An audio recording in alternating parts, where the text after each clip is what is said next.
ഈ രാജ്യത്ത് ആരാണ് പുറത്തുനിന്ന് വന്നത് എന്ന ചോദ്യം ഇന്നത്തെ ഇന്ത്യയിൽ ചോദിക്കാൻ ധൈര്യം വേണം. കാരണം ഈ ചോദ്യം ഒരു ചരിത്ര ചോദ്യമല്ല, ഇതൊരു രാഷ്ട്രീയ വെല്ലുവിളിയാണ്. ഈ ചോദ്യം ചോദിക്കുന്ന നിമിഷം തന്നെ ഒരാൾ സംശയാസ്പദനാവും, ദേശവിരുദ്ധനാവും, സംസ്കാര ശത്രുവാവും.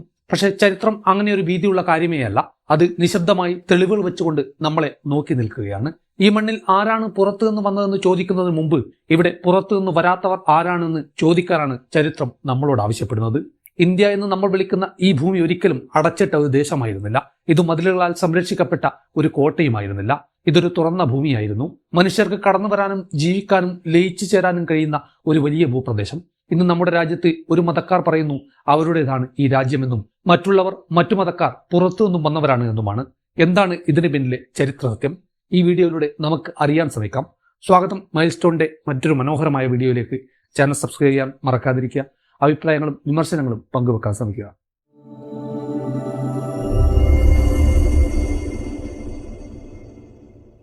മനുഷ്യ ചരിത്രത്തിന്റെ ഏറ്റവും വലിയ യാത്രാമാർഗങ്ങളിൽ ഒന്നാണ് ഇന്ത്യൻ ഉപഭൂഖണ്ഡം.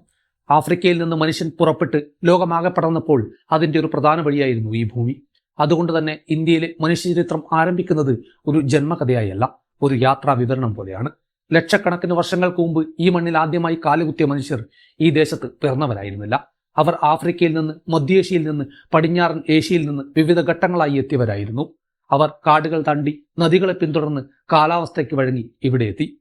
അപ്പോൾ ഇന്ത്യ എന്ന രാജ്യം ഉണ്ടായിരുന്നില്ല. ഒരു സംസ്കാരത്തിന്റെ ഏകാധിപത്യം ഉണ്ടായിരുന്നില്ല. ഭാഷയുടെ പേരിൽ ആരും കൊല്ലപ്പെട്ടിരുന്നില്ല. മതത്തിന്റെ പേരിൽ ആരും പുറത്താക്കപ്പെട്ടിരുന്നില്ല.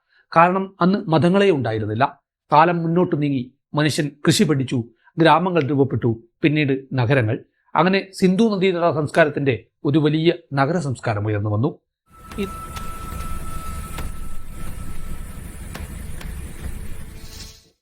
ഇന്ന് നാം സിന്ധു നദീതട സംസ്കാരം എന്ന് വിളിക്കുന്ന ആ ലോകം ഇന്ത്യയുടെ ആദ്യത്തെ മഹാസംസ്കാരമായി കണക്കാക്കപ്പെടുന്നു. പക്ഷെ അതിനെ ഒരു ശുദ്ധമായ ഇന്ത്യൻ സംസ്കാരമായി അവതരിപ്പിക്കുന്നതാണ് നമ്മൾ ചെയ്യുന്ന ആദ്യത്തെ വലിയ ചരിത്രവഞ്ചന. കാരണം സിന്ധു നദീതട സംസ്കാരം ഒരിക്കലും ഒറ്റപ്പെട്ട ഒന്നായിരുന്നില്ല. അത് ലോകത്തോട് ബന്ധപ്പെട്ടു നിന്ന ഒരു സംസ്കാരമായിരുന്നു. ഹാരപ്പയും മോഹൻജദാരോയും മെസോപ്പൊട്ടോമിയയുമായി വ്യാപാരം നടത്തിയിരുന്നു എന്നത് ഇന്ന് സംശയത്തിനിടയില്ലാത്ത വസ്തുതയാണ്. അവിടുത്തെ ക്യൂണിഫോം രേഖകളിലെ മെലുഹ എന്ന് വിളിക്കുന്ന ഒരു ദേശത്തെക്കുറിച്ചുള്ള പരാമർശങ്ങൾ കാണാം. ആ മെലുഹ തന്നെയാണ് സിന്ധു നദിയുടെ പ്രദേശം എന്ന് ചരിത്രകാരന്മാർ വിശ്വസിക്കുന്നു. ഈ സംസ്കാരം സാധനങ്ങൾ മാത്രമല്ല കൈമാറിയത്, ആശയങ്ങളും വിശ്വാസങ്ങളും ആരാധനാ രീതികളും കൈമാറി. ഒരു സംസ്കാരം മറ്റൊന്നിനെ സ്പർശിക്കുന്ന നിമിഷം തന്നെ ശുദ്ധി എന്ന ആശയം തകരാൻ തുടങ്ങും. സിന്ധു നദീതടത്തിൽ കണ്ടെത്തിയ ദൈവരൂപങ്ങൾ, മുദ്രകൾ, ആരാധനാ സൂചകങ്ങൾ എന്നിവ ഇന്നത്തെ ഒരു മതത്തോടും പൂർണ്ണമായി ഒത്തുപോകുന്നില്ല. കാരണം അന്ന് മതങ്ങൾ ഉണ്ടായിരുന്നില്ല. അന്ന് മനുഷ്യൻ പ്രകൃതിയോട് സംസാരിക്കുകയായിരുന്നു. മഴയോട്, നദിയോട്, ഭൂമിയോട്, മൃഗങ്ങളോട്. ഇത് വിശ്വാസത്തിന്റെ പ്രാഥമിക രൂപങ്ങളായിരുന്നു.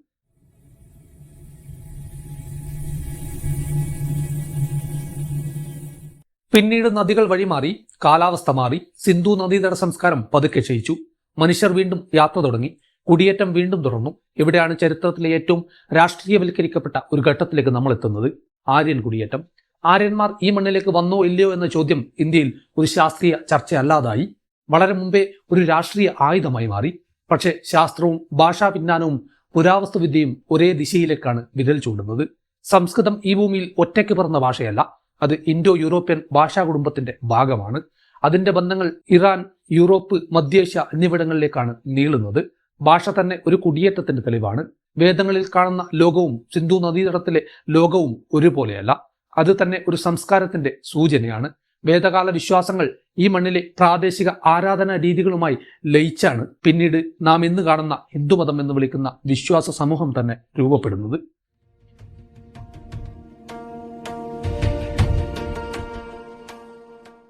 ഹിന്ദുമതം ഒരിക്കലും ഒരൊറ്റ കാലത്ത്, ഒരൊറ്റ ഗ്രന്ഥത്തിൽ, ഒരൊറ്റ ദൈവത്തിൽ പിറന്നതല്ല. അത് നൂറ്റാണ്ടുകളായി നടന്ന കുടിയേറ്റങ്ങളുടെ, ലയനങ്ങളുടെ, ഏറ്റുമുട്ടലുകളുടെ, പൊരുത്തപ്പെടലുകളുടെ ഫലമാണ്. ഇത് അംഗീകരിക്കാൻ നമ്മൾ തയ്യാറാകാത്തതിന്റെ കാരണം ചരിത്രമല്ല, രാഷ്ട്രീയം തന്നെയാണ്. കാരണം ഹിന്ദുമതത്തെ ഒരു ശുദ്ധ പുരാതന മാറ്റമില്ലാത്ത വിശ്വാസമായി അവതരിപ്പിച്ചാൽ മാത്രമേ മറ്റെല്ലാവരെയും പുറത്താക്കാൻ കഴിയൂ. പക്ഷെ ചരിത്രം അതിന് വഴങ്ങുന്നില്ല. അത് പറയുന്നത് ഹിന്ദുമതം പോലും ഒരു കുടിയേറ്റ ചരിത്രത്തിന്റെ ഉൽപ്പന്നമാണ് എന്നാണ്. ഇതേസമയം തെക്കേ ഇന്ത്യയിൽ നടക്കുന്ന പുരാവസ്തു കണ്ടെത്തലുകൾ മറ്റൊരു വലിയ കള്ളക്കഥയും പൊളിച്ചെഴുതുന്നു. ദ്രാവിഡർ എന്ന പേരിൽ നമ്മൾ അവതരിപ്പിക്കുന്ന സംസ്കാരം ഒരിക്കലും ഒറ്റപ്പെട്ട ഒന്നായിരുന്നില്ല. കീഴടി പോലുള്ള സ്ഥലങ്ങളിൽ നടന്ന ഖനനങ്ങളിൽ നിന്ന് നമുക്ക് കിട്ടുന്ന തെളിവുകൾ പറയുന്നത് തമിഴ് സംസ്കാരം സാക്ഷരമായിരുന്നു. നഗരജീവിതം അറിയാമായിരുന്നു, ദൂര വ്യാപാര ബന്ധങ്ങൾ പുലർത്തിയിരുന്നു എന്നതാണ്. റോമൻ നാണയങ്ങൾ, വിദേശ മുത്തുകൾ, വ്യാപാരാവശിഷ്ടങ്ങൾ ഇവയൊക്കെ പറയുന്നത് ദ്രാവിഡ സംസ്കാരം ലോകത്തോട് അടഞ്ഞു നിന്നിരുന്നില്ല എന്നത് തന്നെയാണ്.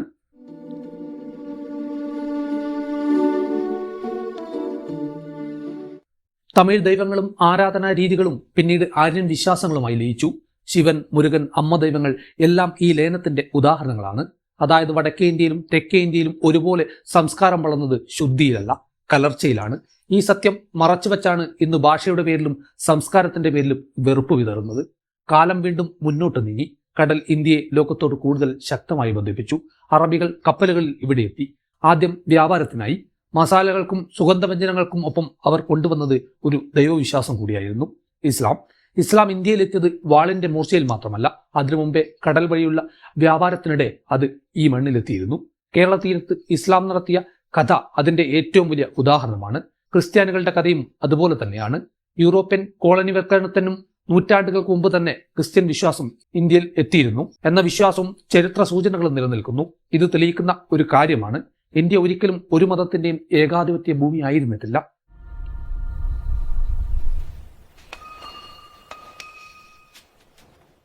ബുദ്ധമതവും ജൈനമതവും വേദപാരമ്പര്യങ്ങൾക്കുള്ളിൽ നിന്നുള്ള ചോദ്യങ്ങളായി ഉയർന്നു വന്നു.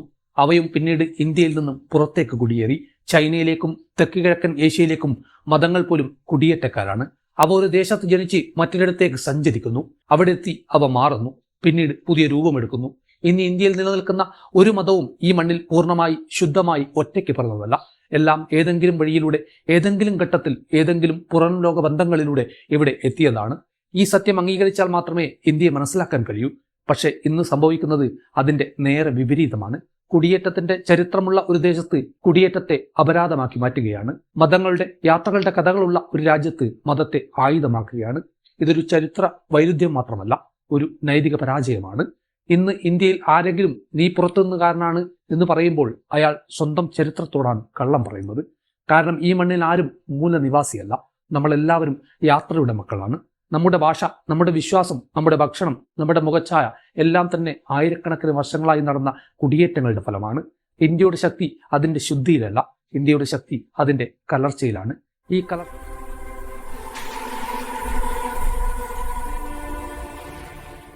ചരിത്രത്തെ അംഗീകരിക്കുന്ന സമൂഹം മാത്രമേ ഇന്ത്യയെ രക്ഷിക്കൂ. ഇന്ന് നാം ഒരു തീരുമാനത്തിന്റെ മുന്നിലാണ്. ചരിത്രത്തിന്റെ വശത്താണോ നാം നിൽക്കുന്നത്, അല്ലെങ്കിൽ വെറുപ്പിന്റെ കള്ളക്കഥകളുടെ വശത്താണോ? ഈ രാജ്യം ഒരു മതത്തിന്റെയും ഒരു ജാതിയുടെയും ഒരു ഭാഷയുടെയും സ്വകാര്യ സ്വത്തല്ല.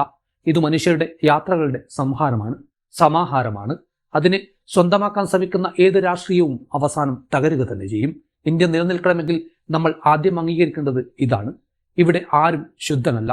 അതുകൊണ്ടാണ് ഇവിടെ എല്ലാവർക്കും ഇടമുണ്ടായിരുന്നത്. ഈ സത്യം മറക്കുമ്പോഴാണ് ഇന്ത്യ അപകടത്തിലാകുന്നത്.